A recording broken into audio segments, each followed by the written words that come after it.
എന്തുകൊണ്ട് കേരളത്തിൽ ഒഴിച്ച് ബാക്കി എല്ലാ സ്ഥലങ്ങളിലും ഫുൾ സാഫ്രൺ കളർ ഇപ്പോൾ വന്നിരിക്കുന്നതാണ്? അപ്പോൾ നിങ്ങൾ എന്തിനാണ് ഈ മതം ഇങ്ങനെ പറഞ്ഞുകൊണ്ടിരിക്കുന്നത്? ഞാൻ പറയുന്നു 90% ഓഫ് എൻ്റെ മുസ്ലിം സഹോദരങ്ങളും സഹോദരിമാരും ഒരിക്കലും RSSനെ കുറ്റം പറയില്ല. ഈ RSS എന്താണെന്നുള്ളത് നിങ്ങൾക്ക് ആർക്കും അറിയില്ല. സീസ് ഫയർ വന്ന സമയത്ത് നെഹ്റുവിനോട് പറയാമായിരുന്നു, തിരിച്ചു പോയിട്ട് നിങ്ങൾ അവിടെ തന്നെ ഇരിക്കും. ഒന്നും ചെയ്യില്ല, അവിടെ തന്നെ വെച്ചു. അങ്ങനെയാണ് ഈ പ്രശ്നം ഇന്നും നമ്മൾ കണ്ടുകൊണ്ടിരിക്കുന്ന പാകിസ്ഥാൻ ഒക്യുപ്പൈഡ് കാശ്മീർ എന്ന് പറയുന്നത്. ഇത് പറഞ്ഞു കഴിഞ്ഞാൽ അപ്പം മേജർ രവി സംഖ്യ. അന്ന് 48-ൽ ഇന്ത്യൻ പട്ടാളം സ്ട്രോങ് അല്ലാതിരുന്ന സമയത്ത് RSS കാക്കി നിൽക്കലും വടിയെടുത്തുകൊണ്ട് കാശ്മീരിൽ പോയിട്ട് ഫൈറ്റ് ചെയ്തത്. അതുകൊണ്ടാണ് അന്നത്തെ പ്രധാനമന്ത്രിയായിരുന്ന ജവഹർലാൽ നെഹ്റുജി റിപ്പബ്ലിക് പരേഡിൽ RSSൻ്റെ പരേഡ് നടത്തിയിട്ടുണ്ട്. നിങ്ങൾ പറയുന്ന മാർക്സിസ്റ്റുകാരുടെ DYFIയുടെ പരേഡ് അവിടെ നടത്തിയിട്ടുണ്ട്, അല്ലെങ്കിൽ KSUവിന് നടത്തിയിട്ടുണ്ട്. അങ്ങനെ രാഷ്ട്രം അന്ന് കോൺഗ്രസ് ഭരിച്ചിരിക്കുന്ന സമയത്ത് പോലും അംഗീകരിച്ച RSS എന്നുള്ള സംഘടന നിങ്ങൾ പറഞ്ഞുണ്ടാക്കിയിരിക്കുന്നത് ഭീകരവാദ സംഘടനയാണെന്ന്. വെട്ടാനും കുത്താനും നടക്കുന്ന RSS എന്ന് പറയുന്നത്. വെട്ടാനും കുത്താനും നടക്കും, വെട്ടും ചെയ്യും, കുത്തും ചെയ്യും. ആ പേരുകൾ നോക്കിക്കഴിഞ്ഞാൽ പോലും ഒരുപക്ഷെ അത് ഹിന്ദുക്കളായിരിക്കാൻ ചിലപ്പോൾ എന്നോട് ദേഷ്യമുള്ളവർ ഒരു മുസ്ലിം പേരിട്ടുകൊണ്ടായിരിക്കും കമൻറ്റ് എഴുതുന്നത്. സോ യുവർ പെർഫെക്റ്റ് മൈൻഡ് അത് അമ്മയെ വിട്ടിട്ടാണെങ്കിൽ ശരി എനിക്ക് റീച്ച് കിട്ടണമെന്ന് പറയുന്ന ആളുകളുടെ ഒരു ആറ്റിറ്റ്യൂഡാണ്. മേജർ രവി എന്നുള്ള വ്യക്തി എവിടെയാണ് ഒരു വർഗീയത കാണിച്ചത്? ഈ ഒരു സൈനിക ജീവിതം സാറിന്റെ ഒരു സോഫ്റ്റ് സൈഡ് ഇല്ലാതാക്കിയിട്ടുണ്ടോ? ഇവിടെ ചുമ്മാ ഈ പാർട്ടിക്കാരന്മാർ ആർത്തവത്തിൻ്റെ കവാടമൊക്കെ കെട്ടിക്കൊണ്ട് നടക്കുന്നത് അത് വൃത്തികേടാണ്. അവിടെ നാളത്തെ അമ്മയാണ്. ഞാനൊരു പെൺകുട്ടിയെ കാണുന്ന എല്ലാം ഒരു അമ്മയിലാണ്. ഇപ്പം ഞാനിപ്പം ഓപ്പറേഷൻ സിന്ദൂർ പ്ലാൻ ചെയ്തുകൊണ്ടിരിക്കുകയാണ്. അത് എഴുതി കഴിഞ്ഞിരിക്കുന്നത്, എല്ലാം കഴിഞ്ഞിരിക്കുന്നു. എനിക്കറിയാം അതിൻ്റെ ലാസ്റ്റിൽ നിങ്ങൾ അലറി വിളിക്കും കൊല്ലും എന്നുള്ള ആ ഒരു ലെവലിൽ ഞാൻ കൊടുന്നു. ഒരു ഫ്രഷ്നെസ് കീഴ്ചക്രയ്ക്ക് എങ്ങനെ ഫ്രഷ്നെസ് ഉണ്ടായിരുന്നു അത് തന്നെ എനിക്ക് ഓപ്പറേഷൻ സിന്ദൂരിൻ്റെയും. Indian military, Indian politics, Indian film industry ഇവരെല്ലാവരും മേജർ എന്ന് വിളിക്കുന്ന ഒറ്റ ഒരാളേ ഉള്ളൂ. നമ്മുടെ കൂടെ ഇന്നുള്ളത് മേജർ രവി സാറാണ്. സാർ നമസ്കാരം. നമസ്കാരം. സുഖമായിരിക്കുന്നു? സുഖമായിരിക്കും. എങ്ങനെ പോകുന്നു ലൈഫും കാര്യങ്ങളൊക്കെ? Life generally okay. വൈഫ് 38 കൊല്ലമായിട്ട് ഇപ്പോഴും ഉണ്ട് കൂടെ. അപ്പോൾ എല്ലാം കൊണ്ടും നോക്കിക്കഴിഞ്ഞാൽ ഓക്കെയാണ്. ഗുഡ് ഫാമിലി മാൻ. സാറിൻ്റെ അടുത്ത് ഞാൻ പലപ്പോഴും ചോദിക്കണം എന്ന് വിചാരിച്ചിട്ടുള്ള ഒരു കാര്യമാണ്. ഇപ്പോൾ സാറ് ദേശസ്നേഹം നമ്മളൊരു സിനിമയിലേക്ക് പകർത്തുമ്പോൾ സാർ ഒരു സംവിധായകനായിട്ടാണോ കാണുന്നത് അതോ ഒരു സൈനികനായിട്ടാണോ? നമ്മളൊരു സിനിമ ചെയ്യുന്ന സമയത്ത് ഒരു കഥ എഴുതുമ്പോൾ ഒരു റൊമാൻറ്റിക് ഗൈ ആണെങ്കിൽ he will write a very nice romantic film. പക്ഷെ ഞാനൊരു പട്ടാളക്കാരൻ, ഞാൻ കണ്ട ലൈഫ് അതിനകത്ത് ജീവിച്ചിട്ടുള്ളതാണ്. ഇവിടെ പല ഈ പട്ടാളത്തിനെ കുറിച്ച് വിവരമില്ലാത്ത കുറേ വിവരദോഷികൾ കേരളത്തിലുണ്ട്. ഇവർക്കൊക്കെ ഒരു വിവരം വെച്ചത് കീർത്തിചക്ര എന്നുള്ളൊരു സിനിമ കൊണ്ടാണ്. അത് കഴിഞ്ഞിട്ടും ഇപ്പോഴും എന്നോട് ദേഷ്യമുള്ളതും അസൂയക്കാരുമായിട്ടുള്ള കുറേ ഞരമ്പ് രോഗികൾ ഇപ്പോഴും ഈ സോഷ്യൽ മീഡിയയിലുണ്ട്. Major Ravi cook, major Ravi മറ്റത്. ഈ മേജർ രവി എന്ത് ചെയ്തിട്ടുണ്ടെന്നുള്ള ആർക്കും അറിയില്ല. And I don't want to tell them also. Prove ചെയ്യണ്ട. കാരണം വെച്ചാൽ ഇവരുടെ മൈൻഡ് പെർവേർട്ടഡ് ആണ്. അവർ ഓൾറെഡി ഡിസൈഡ് ചെയ്തിട്ടുണ്ട്. പിന്നെ ഇവർ ഈ ചില പട്ടാളക്കാരുടെ പുളു കേട്ടിട്ട് ആ ജീവിതത്തിൽ അവർ വിചാരിക്കുന്ന എല്ലാവരും പുളുക്കാരാണ്. എൻ്റെ മുഴുവൻ കഥകൾ പലതും എനിക്ക് പോലും അറിയില്ല. പക്ഷെ ചിലർ വല്ലയിടത്തൊക്കെ നാളൊരു കേണൽ ജയകുമാർ എന്ന് പറഞ്ഞൊരു ഇൻ്റർവ്യൂ എവിടെയോ കൊടുത്തത് എനിക്ക് ആൾ അയച്ചു തന്നപ്പോഴാണ് ഞാൻ അറിയുന്നത്. ഞാൻ അങ്ങനെ ഒരു സംഭവം ചെയ്തിട്ടില്ല. എനിക്ക് അവൻ പറയുമ്പോഴാണ് എനിക്ക് ഓർമ്മ വരുന്നത്. അവനത് പറയാണ്, ഞാനിങ്ങനെ ഇരിക്കുന്ന സമയത്ത് we all were waiting for this operation and suddenly one helicopter comes. അതിനകത്ത് നിന്ന് ഒരാൾ റോപ്പിൽ ചാടി ഇറങ്ങുന്നു. ഇറങ്ങി വന്നിട്ട് എല്ലായിടത്തും മാറി നിൽക്കാൻ പോയിട്ടാണ് കയറിപ്പോകുന്നു. അതും കഴിഞ്ഞ് 4 പേരെയും പിടിച്ചുകൊണ്ട് വരുന്നത് കണ്ടു. അത് വേറെ ആരുമില്ലായിരുന്നു, അന്നത്തെ ക്യാപ്റ്റൻ AK രവീന്ദ്രൻ എന്ന് പറയുന്ന മേജർ രവി എന്ന് നിങ്ങൾ അറിയപ്പെടുന്ന വ്യക്തി എന്ന് പറയുമ്പോൾ ഞാൻ അവനെ വിളിച്ചത് എവിടുത്തെ കാര്യമാണ് നീ പറയുന്നത്? സാറിന് ഓർമ്മയില്ല ജയനഗർ ബാംഗ്ലൂരിൽ ഈ ഓപ്പറേഷൻ ശിവരാസൻ ഓപ്പറേഷൻ നടക്കുന്ന സമയത്ത് ആലപ്പുഴയിലുള്ള ജയരാജ് സാറാണ്, കേണൽ ജയരാജ് സാർ? അതല്ല, ഇത് ജയകുമാർ ട്രിവാൻഡ്രത്തുള്ള. His wife's name is Sandhya. കാരണം ഞാൻ കീർത്തിചക്രയിൽ അറിഞ്ഞോ അറിയാതെയോ ജീവയുടെ പേരിട്ടിരിക്കുന്ന ജയെന്നും വൈഫിൻ്റെ പേര് സന്ധ്യ എന്ന് പറയുന്നത്. എന്നിട്ടാണ് അവൻ വിളിച്ചു പറഞ്ഞത്, സാറേ എൻ്റെ പേരും എൻ്റെ വൈഫിൻ്റെ പേരും കറക്റ്റ് എങ്ങനെ? ഞാൻ പറഞ്ഞത് യാദൃശ്യമായിട്ട് വന്നാണ്, എന്തായാലും ടേക്ക് ഇറ്റ്. അപ്പം ഞാനൊരു പടം ചെയ്യുന്ന സമയത്ത് patriotism has to be there to create that kind of a situation. നിങ്ങൾക്ക് തിയേറ്ററിലിരുന്ന് കാണുന്ന വ്യക്തിക്ക് ആ ഒരു വികാരം വരണമെങ്കിൽ നിങ്ങൾ എഴുതുമ്പോൾ ആ വികാരം ആത്മാർത്ഥമായിട്ട് എഴുതണം. അല്ല കുറേ ഇപ്പം ചില ഹിന്ദി പടങ്ങൾ കാണാം, മാ കി കസം ഭാരത് മേ ജോ ജിസ് മിട്ടി മേ ഖടാ ഹൂം ഉസ് മിട്ടി കി ഖസം ഭാരത് മാതാ കി ജയ്. ഒരു വികാരം ഉണ്ടാവില്ല. നേരെ മറിച്ച് ആ പ്രവൃത്തി, അതിലാണ് നിങ്ങൾക്ക് കാണുന്നവന് സ്പിരിറ്റ് കയറുന്നത്. കാണുന്നവൻ ആ വ്യക്തിയായിട്ട് മാറുകയാണ്. ഈ വാക്കുകൊണ്ട് പറഞ്ഞു കഴിഞ്ഞാൽ അതിൽ കിക്ക് കിട്ടില്ല. ഇല്ല. ഇപ്പം ഞാനൊരു സിമ്പിൾ എക്സാമ്പിൾ, കുരുക്ഷേത്രം എന്നുള്ള സിനിമയ്ക്കകത്ത് ആ പടത്തിനകത്ത് ലാസ്റ്റിൽ മോഹൻലാൽ കൊടി കൊണ്ടുവന്ന് കുത്തുമ്പോൾ ഭാരത് മാതാക്ക് ജയ് എന്ന് പറയുന്നുണ്ട്. പക്ഷെ അതിന് മുന്നേ തിയേറ്റർ മുഴുവൻ ഒന്നടക്കം വിളിച്ച ഭാരത് മാതാക്ക് ജയ് എപ്പോഴാണെന്നറിയാം? മോഹൻലാൽ യുദ്ധം 8 കിലോമീറ്റർ പാകിസ്ഥാനിലോട്ട് കയറിപ്പോയി മോഹൻലാലും ട്രൂപ്സും പിന്നെ ഓടിക്കൊണ്ടിരിക്കുകയാണ്. അവന്മാരെ തുരത്തിക്കൊണ്ടിരിക്കുമ്പോഴാണ് സീസ് ഫയറിൻ്റെ ഓർഡർ വരുന്നത്. ഈ സീസ് ഫയറിൻ്റെ ഓർഡർ വരുന്ന സമയത്ത് മോഹൻലാൽ പറയുന്നൊരു ഡയലോഗുണ്ട്, സീസ് ഫയർ ഈസ് ഓക്കെ സർ, പക്ഷേ 62-ലെയും 65-ലെയും 71-ലെയും പോലുള്ള ഓർഡറാണ് അത് കഴിഞ്ഞിട്ട് വരുന്നതെങ്കിൽ ഈ മേജർ മഹാദേവൻ എന്നുള്ള വ്യക്തി കയ്യിലിരിക്കാൻ തോക്കുകൊണ്ട് I shoot myself and I ask my boys to wrap my body in the national flag എന്ന് പറയുന്നൊരു ഡയലോഗുണ്ട്. അപ്പം അതെന്താണെന്ന് കാരണം എന്ന് പറഞ്ഞാൽ 62-ലും 65-ലും 71-ലും നിങ്ങൾ ചരിത്രം എടുത്ത് നോക്കിക്കഴിഞ്ഞാൽ നമ്മൾ പിടിച്ചെടുത്തിട്ടുള്ള പല സ്ഥലങ്ങളും 62 പിടിച്ചെടുക്കാനൊന്നും പറ്റിയില്ല, പക്ഷേ 65-ലും 60-ലും കുറച്ച് സ്ഥലങ്ങളൊക്കെ പിടിച്ചിട്ട് 71-ൽ കുറേ പിടിച്ചെടുത്തിട്ടുണ്ടാവും. ഇതൊക്കെ തിരിച്ചു കൊടുക്കാൻ വേണ്ടി പറഞ്ഞിട്ടുള്ളൊരു ഗവൺമെൻറ് ആയിരുന്നു അന്നുണ്ടായിരുന്നു. പക്ഷെ അതാണ് കാർഗിൽ യുദ്ധത്തിൻ്റെ സമയത്ത് നമ്മൾ ചില സ്ഥലങ്ങളിൽ 2 കിലോമീറ്ററും ചില സ്ഥലങ്ങളിൽ 6-7 ഇങ്ങനെയുള്ള കിലോമീറ്ററുകളുടെ ഉള്ളിലേക്ക് പോയിട്ടും ആ വ്യക്തികൾ ഒരിക്കലും അവരെ തിരിച്ചു വരാൻ വേണ്ടി അന്നത്തെ പ്രൈം മിനിസ്റ്റർ വാജ്പേയി സാബ് പറഞ്ഞിട്ടില്ല. അപ്പോൾ ഈ സീനാണ് ഞാനവിടെ ക്രിയേറ്റ് ചെയ്തിരിക്കുന്നത്. ഇതിനകത്ത് എന്താണ്, നവ് മോഹൻലാൽ വെടിവെക്കുന്നതും പറഞ്ഞിട്ടിരിക്കുന്നത് ഒരു പാറക്കലിൻ്റെ മുകളിലിരിക്കുന്നത്, സൈലൻറ്റ് മ്യൂസിക് വിൻഡിൻ്റെ ഇതൊക്കെ ഇങ്ങോട്ട് കൊടുത്തു, ടെൻഷൻ. ഇപ്പുറത്ത് ഡൽഹിയിൽ ടെൻഷൻ, ആർമി നോർത്തേൺ ആർമി കമാൻഡെന്ന് ഇരിക്കുക, ഈ കേണൽ ഇങ്ങനെയാണ് പറയുന്നത്, അയാളിപ്പോൾ എന്ത് ചെയ്യണമെന്ന് വെച്ചു. അപ്പോൾ അത് അവസാനം പ്രൈം മിനിസ്റ്ററുടെ ഓഫീസിൽ എത്തുകയാണ്. ഇതെത്തുമ്പോഴത്തേക്കും ചിലപ്പോൾ 1 മണിക്കൂറോ 2 മണിക്കൂറൊക്കെ ആയി കാണും. ഇതൊരു അർജൻറ്റ് സിറ്റുവേഷനിലാണ് നിൽക്കുന്നത്. അങ്ങനെ സിനിമാറ്റിക്കലി നോക്കിയാൽ ഒരു 5-6 മിനിറ്റ് കഴിയുമ്പോഴത്തേക്കും ഈ സൈലൻസിലോട്ട് ഒരു വയർലെസ് മെസ്സേജ് ഒരുത്തം കൊണ്ടുവന്ന് കൊടുക്കുകയാണ്, സർ ദില്ലി സെ കോൾ എന്ന് പറയും. അങ്ങനെ നമ്മൾ ഈ വയർലെസ് മെസ്സേജ് സ്ക്രീനിലോട്ട് ഇടുകയാണ്. അവിടെ നിന്ന് പറയുന്നത് എന്താണ്, കേണൽ സാബ് മേ ഭാരത് ക പ്രധാനമന്ത്രി അടൽ ബിഹാരി വാജ്പേയി ബോൾറാം, അദ്ദേഹത്തിൻ്റെ ശബ്ദത്തിലായിരുന്നത്. ഈ ശബ്ദം തിയേറ്ററിൽ വന്നപ്പോഴത്തേക്കും അതിനകത്ത് കമ്മ്യൂണിസ്റ്റ് ഉണ്ട്, മാർക്സിസ്റ്റ് ഉണ്ട്, കോൺഗ്രസ് ഉണ്ട്, മുസ്ലിം ലീഗ് ഉണ്ട്, RSS ഉണ്ട്, എല്ലാം ഉണ്ട്. ഒന്നടക്കം തിയേറ്ററിൽ ഒരു അലർച്ചയായിരുന്നു, ഭാരത് മാതാ കി ജയ് എന്ന്. കാരണം എന്താ വെച്ചാൽ ഈ പ്രൈം മിനിസ്റ്റർ എന്തായാലും ശരി തിരിച്ചു കൊടുക്കാൻ പറയില്ല എന്നുള്ളൊരു കോൺഫിഡൻസ് ആ ഓഡിയൻസിന് അങ്ങനെ ഉണ്ടാക്കി കൊടുത്തിരിക്കുകയാണ് ഞാൻ. ഇതാണ് നമ്മളൊരു കഥ എഴുതുന്ന സമയത്ത് ഉണ്ടാക്കുന്നത്. അപ്പോൾ ഭാരത് മാതാ കി ജയ് എന്നുള്ള മോഹൻലാൽ വിളിച്ചില്ല, അല്ലെങ്കിൽ യെസ് ഈ അടൽ ബിഹാരി വാജ്പേയി ബോൾറാം എന്ന് പറയുമ്പോൾ തന്നെ ഭാരത് മാതാ കി ജയ് എന്ന് വിളി വന്നു. ഇത് പിന്നത്തെ ഡയലോഗ് സൈലൻ്റായി. അപ്പോൾ ഞാനൊരു ഗ്യാപ്പ് ഇട്ടു, എനിക്കറിയാം ഇതിനകത്തൊരു ആലോചന. ആ ഗ്യാപ്പ് ഇട്ടിട്ട് അവിടെ നിന്ന് വാജ്പേയി സാഹിബ് പറയുന്നത്, കേണൽ സാഹബ് ആപ് ജഹാं खड़े वहीं पे खड़ा हो जाओ और हमारी झंडा गाड़ के उनको बोल दो ജയ് ഹിന്ദ്. ഇതായിരുന്നു ഡയലോഗ്. ഇതും കൂടെ കഴിഞ്ഞപ്പോഴത്തേക്കും തിയേറ്റർ അലറി വിളിക്കുകയാണ്.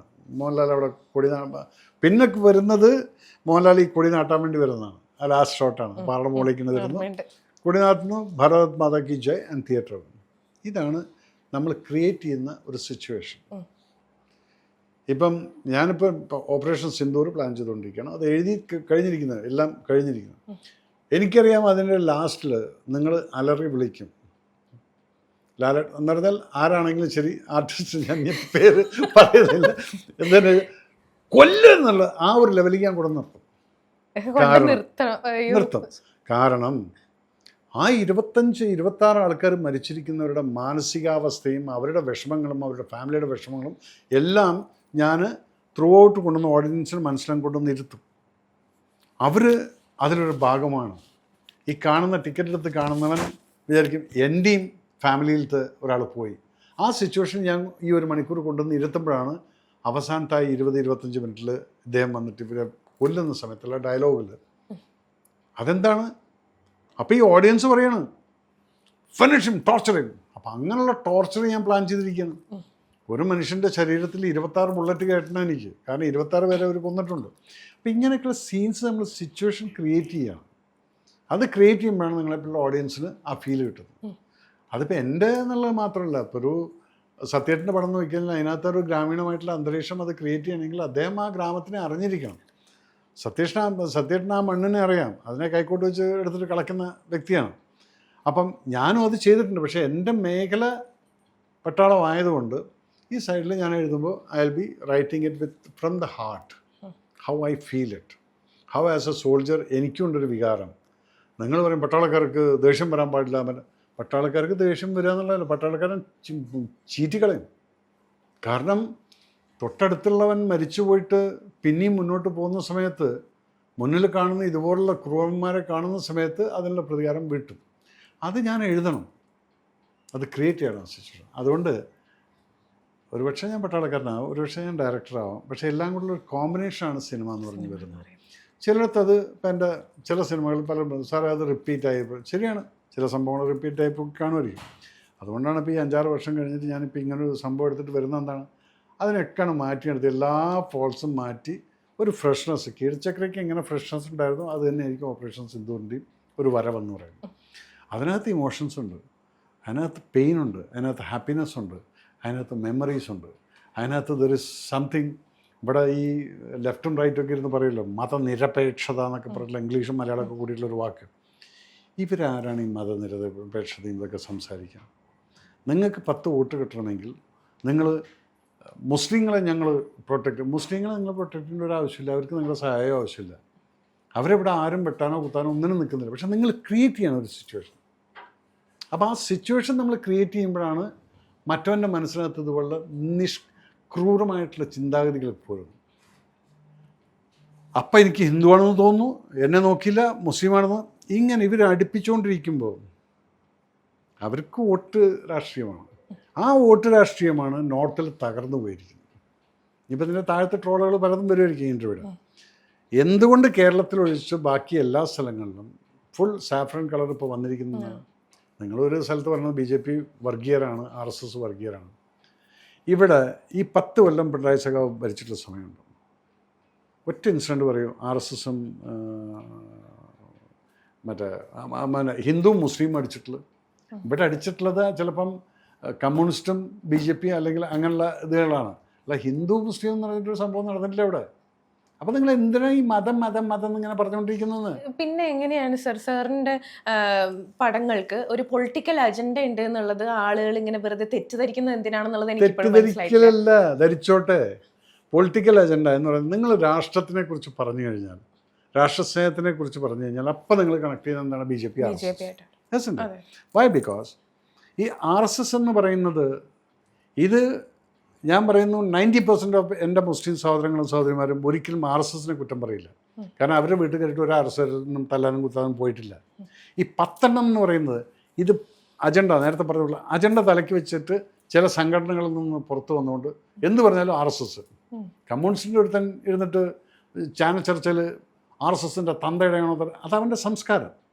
ഈ RSS എന്താണെന്നുള്ളത് നിങ്ങൾക്ക് ആർക്കും അറിയില്ല. 48 പാകിസ്ഥാൻ ഇൻട്രൂഷൻ നടന്ന സമയത്ത് ഇന്ന് കാണുന്ന ഈ പാകിസ്ഥാൻ ഒക്യുപ്പൈഡ് കാശ്മീർ എന്ന് പറയുന്നതും നമ്മുടെ കാശ്മീരും ആവുന്നൊരു സിറ്റുവേഷൻ ഉണ്ടായി 48. നെഹ്റു പ്രധാനമന്ത്രി അത് കഴിഞ്ഞിട്ട് ഇവരൊരു ഇൻവേഷൻ ഉണ്ടായി. ഈ മലമ്പ്രദേശങ്ങളിൽ കിടന്നിരുന്ന കാശ്മീരീസ് ആരുടെ കൂടെ എന്നുള്ളത് അറിയാതെ അവിടുന്ന് ഇളക്കി വിട്ടു. ആ ഇളക്കി വിട്ടതിൽ ഇങ്ങ് പോന്നപ്പോഴാണ് ഈ പാകിസ്ഥാൻ ഒക്യുപ്പൈഡ് കാശ്മീരായത്.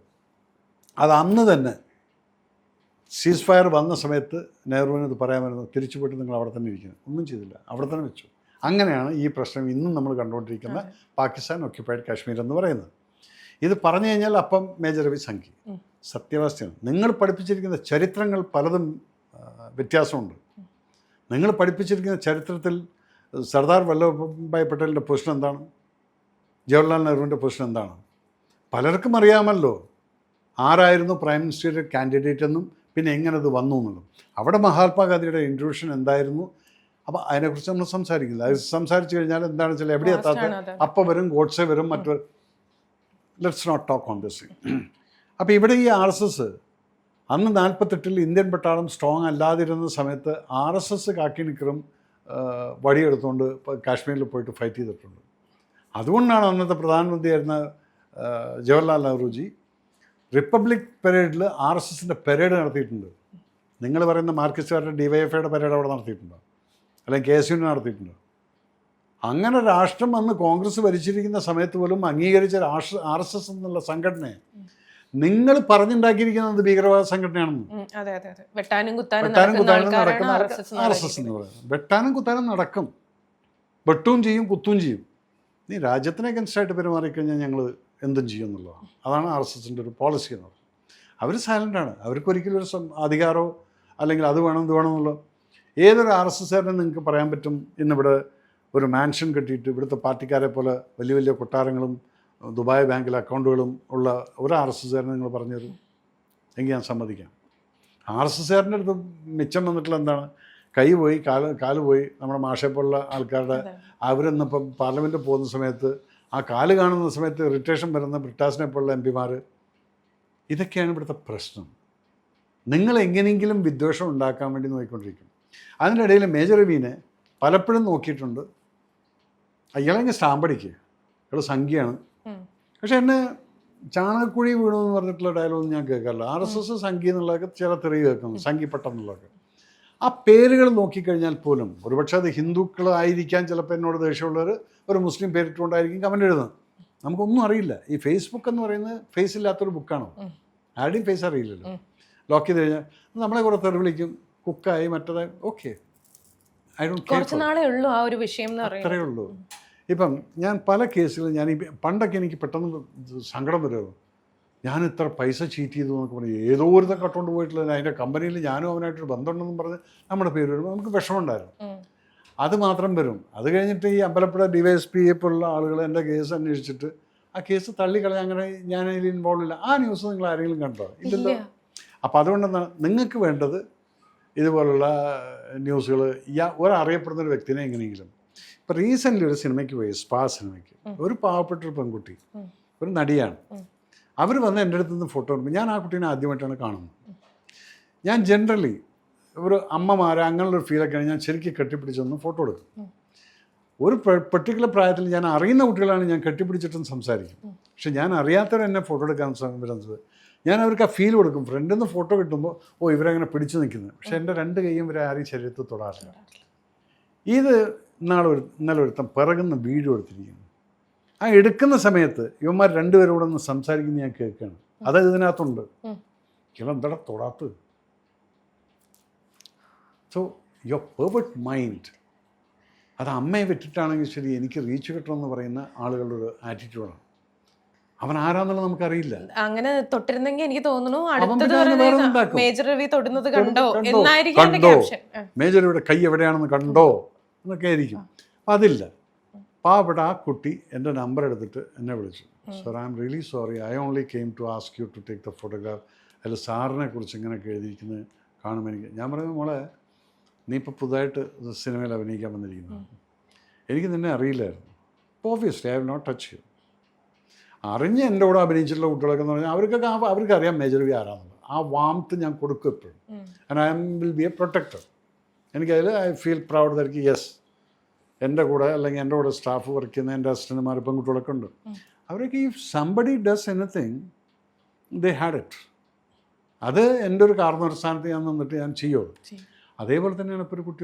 അപ്പോൾ ഇതിനകത്ത് നിങ്ങൾക്ക് എന്ത് ന്യൂസ് എങ്ങനെ വേണമെങ്കിലും വളച്ചൊട്ടിച്ചിട്ടുണ്ടാക്കാം. അപ്പം ഇന്നലത്തെ അതെന്നെ ഒരു പാഠം പഠിപ്പിച്ചിട്ടുണ്ട്. ഇതുപോലെ ആളുകൾ ഞാനിത് എത്രയോ കാലമായിട്ട് ഇങ്ങനെ തന്നെയാണ്.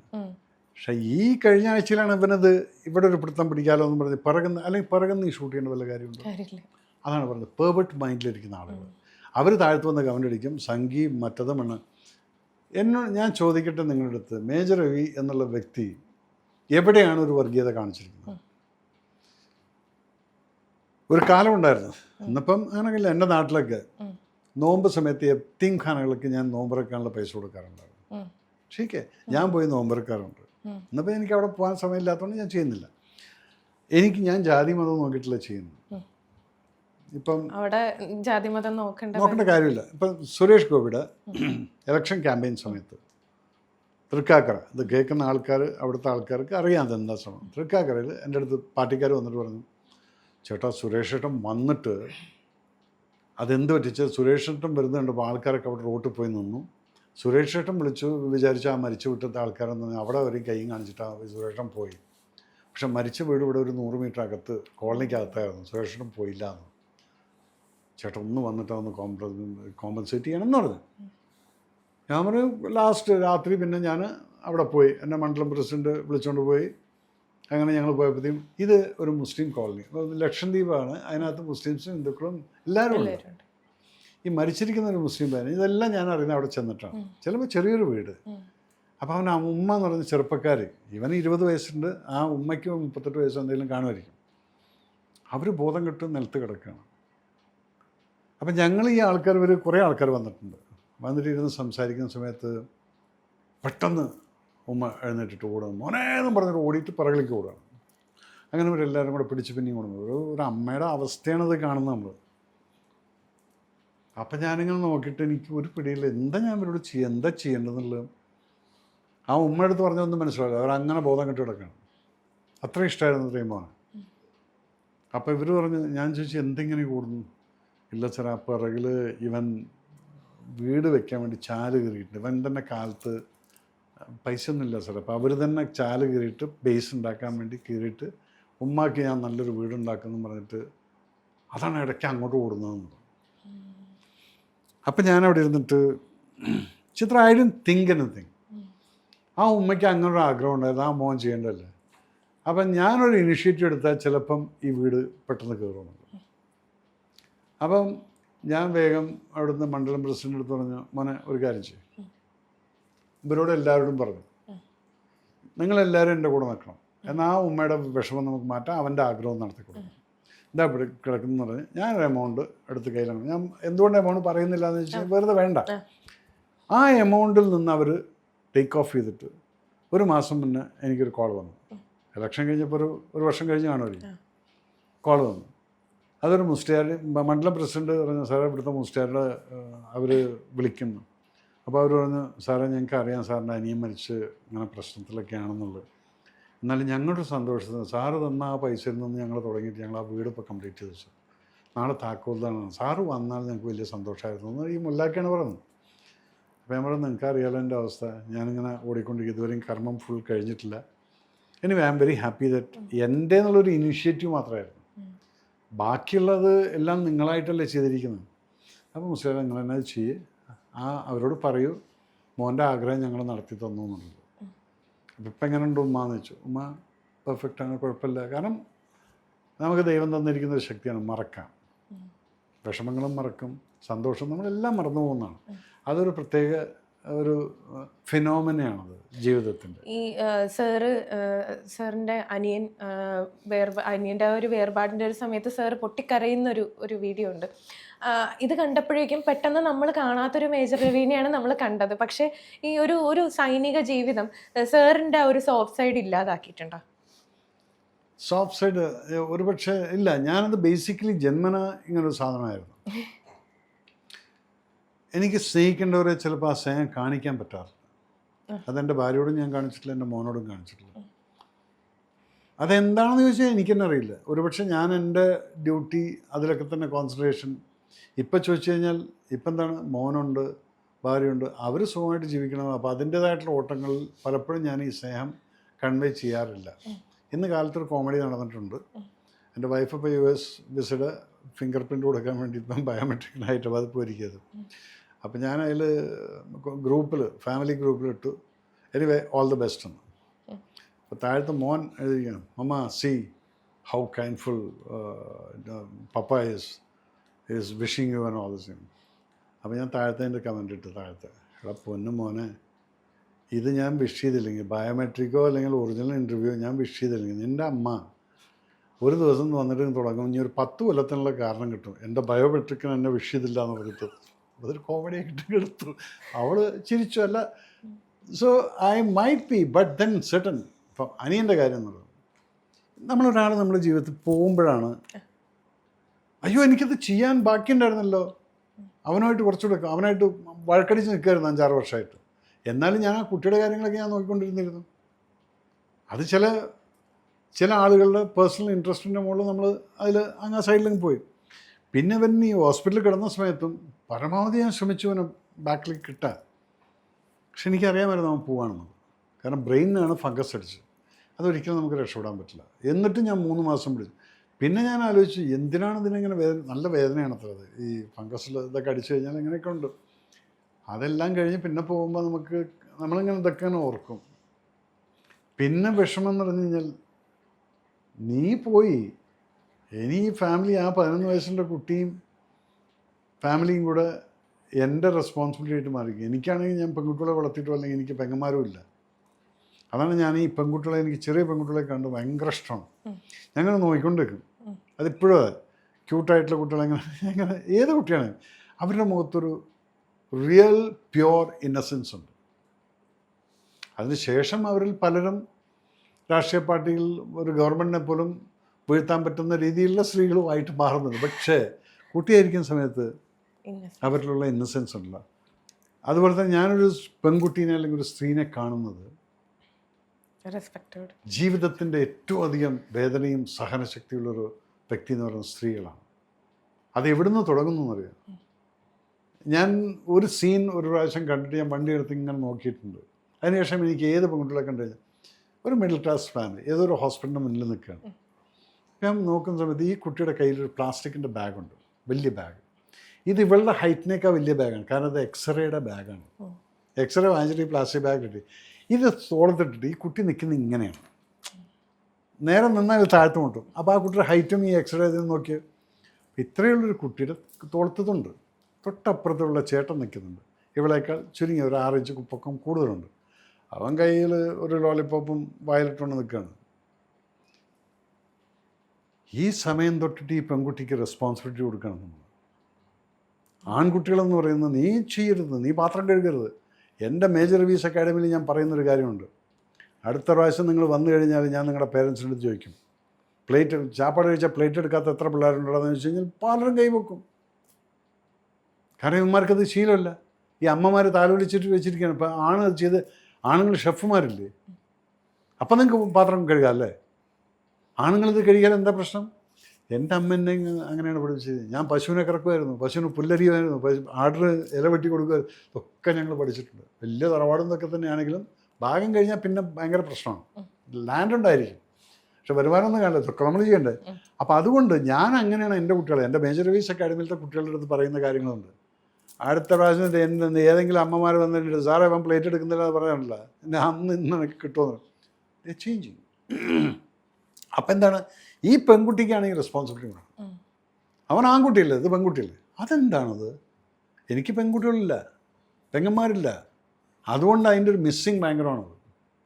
അപ്പോൾ അവിടെയാണ് എൻ്റെ അനിയൻ്റെ പെൺകുട്ടി ഇപ്പം എനിക്ക് വന്നിട്ട്, അപ്പം ഞാനും അന്താളിച്ച് നിൽക്കുകയാണ്. അപ്പം ഇവരുടെ റിക്വയർമെൻറ്റ്സ് എന്താണ് അറിയില്ല. ഇവിടെ അപ്പം എന്താണെന്ന് വെച്ചാൽ ഞാൻ പറയും, മോൾക്ക് എന്താ വേണ്ടത് വെച്ചാൽ വിളിച്ച് മെസ്സേജ് ഇടുന്നത് പറയും. അത്രയും എനിക്ക് ചെയ്യാൻ പറ്റില്ല എനിക്ക്. പക്ഷെ ഞാൻ പഠിച്ചുകൊണ്ടിരിക്കുകയാണ്. അപ്പം ഇവരുടെ മൂഡ് എന്താണ്, സ്വിങ്ങിങ് എന്താണ്. അപ്പം അവൾ സംസാരിക്കുന്ന സമയത്ത് അവളിപ്പം കോൺഫിഡൻ്റ് ആയിട്ട് വിളിച്ചാൽ ഭയങ്കര വയറുവേദനയാണ്, എൻ്റെ പീരിയഡ്സ് തുടങ്ങിയിരിക്കുന്നു എന്നൊക്കെ പറയുമ്പോൾ നമ്മൾ പണ്ടത്തെ കാലത്ത് ഈ പീരിയഡ്സിനെ കുറിച്ചൊന്നും ഇപ്പോൾ നമ്മൾ സംസാരിക്കില്ല. ഇന്ന് അത് സംസാരിക്കുമ്പോൾ നമ്മുടെ ഡൈവേർഷൻ എന്ന് പറഞ്ഞാൽ ആ ജീവിതത്തിൻ്റെ ഒരു ഡയമെൻഷൻ തന്നെ അങ്ങ് മാറിയിരിക്കും. She got the confidence to tell me that and that is nothing wrong in that. ഇവിടെ ചുമ്മാ ഈ പാർട്ടിക്കാരന്മാർ ആർത്തവത്തിൻ്റെ കവാടമൊക്കെ കെട്ടിക്കൊണ്ട് നടക്കുന്നത് അത് വൃത്തികേടാണ്. ആർത്തവം മീൻസ് നോട്ട് എ വൃത്തികേട്, ദാറ്റ്സ് എ പ്രോസസ്.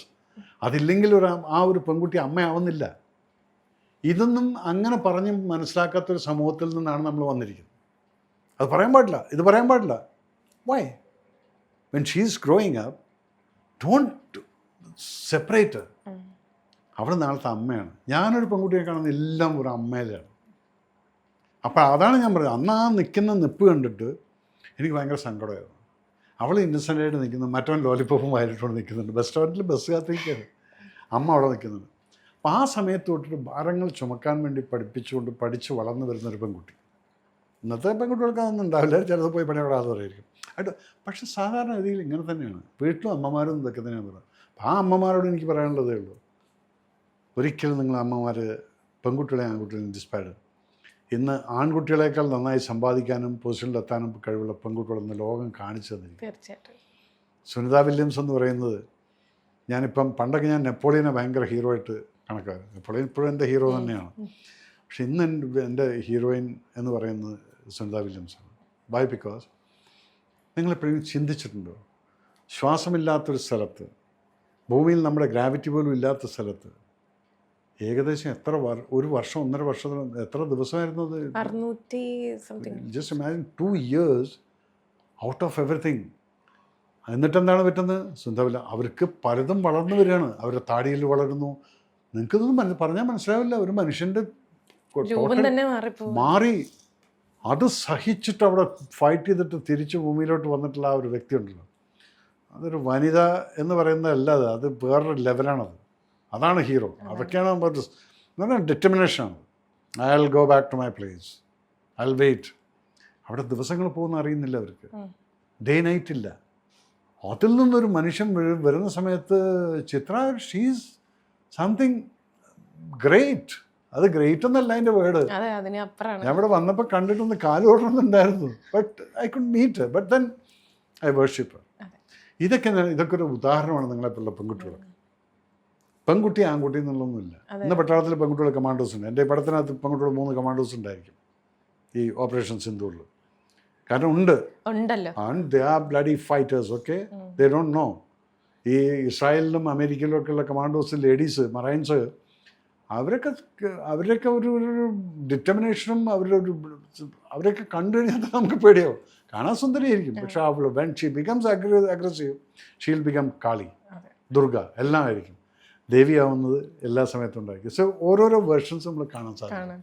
അപ്പം അതാണ് എന്നെ സംബന്ധിച്ചിടത്തോളം. നമ്മളിപ്പം സോഫ്റ്റ് സൈഡ് എന്ന് പറയുന്നത്, സോഫ്റ്റ് സൈഡ് എല്ലാവർക്കും ഉണ്ടോ.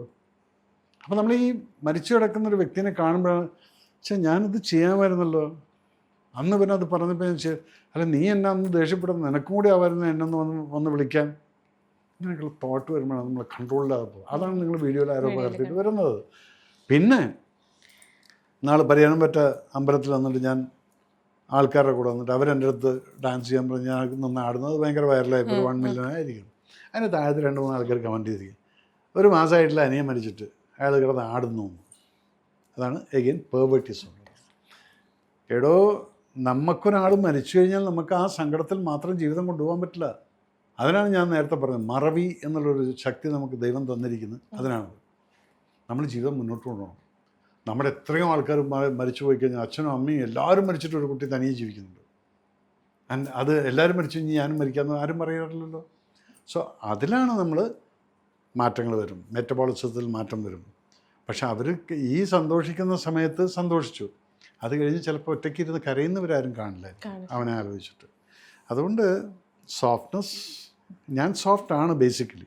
എനിക്ക് പെട്ടെന്ന് കണ്ണ് നിറയും. ആരെങ്കിലും ഒരു സാധാപരമായിട്ട് ഒരു പാവപ്പെട്ട ഒരു കുട്ടീനോ അല്ലെങ്കിൽ വല്ലവരെയൊക്കെ അടിക്കുന്നതൊക്കെ കണ്ടു കഴിഞ്ഞാൽ എനിക്ക് സങ്കടമാണ് തോന്നിയത്. Why this beggars are doing like this. അതുപോലെ ഒരു മൃഗത്തിനെ പോലും നോവിച്ചു കഴിഞ്ഞാൽ എനിക്ക് ഇഷ്ടപ്പെടില്ല. Because I am A dog lover, I M N animal lover. അത് പശുക്കളാണെങ്കിലും ശരി, എന്താണെങ്കിലും. കാരണം ഇതൊക്കെ ഞാൻ വളർത്തിയിട്ടുണ്ട്, ആട്ടുമുട്ടികളെ ഇതൊക്കെ വളർത്തി. അപ്പോൾ നമുക്കതുണ്ട്. ആ സോഫ്റ്റ്നെസ് അവിടെ ഉണ്ടാവും. Basically I am a soft person. പക്ഷെ when you instigate me and പിന്നെ എൻ്റെ കർമ്മം ചെയ്യുന്ന സമയത്ത് ഞാൻ സോഫ്റ്റ് അല്ല. അത് ആ കർമ്മം ഞാൻ രാജ്യസുരക്ഷയ്ക്ക് അല്ലെങ്കിൽ നമുക്കൊരു പ്രൊട്ടക്ഷൻ വേണ്ടിയിട്ട് ചെയ്യുന്ന സമയത്ത് അതൊരിക്കലും സോഫ്റ്റായിട്ട് നമുക്ക് ചെയ്യാൻ പറ്റില്ല. അത് ഹാർഡായിട്ട് തന്നെ ചെയ്തില്ല. ഹിറ്റ് ഹാർഡ് എന്നുള്ളതാണ്. അവിടെ യുവർ രൗദ്രഭാവം വിൽക്കാം. അത് നിങ്ങൾക്ക് ചിലപ്പോൾ റെക്കോർഡ് ചെയ്യാൻ പറ്റിയെന്ന് വരില്ല.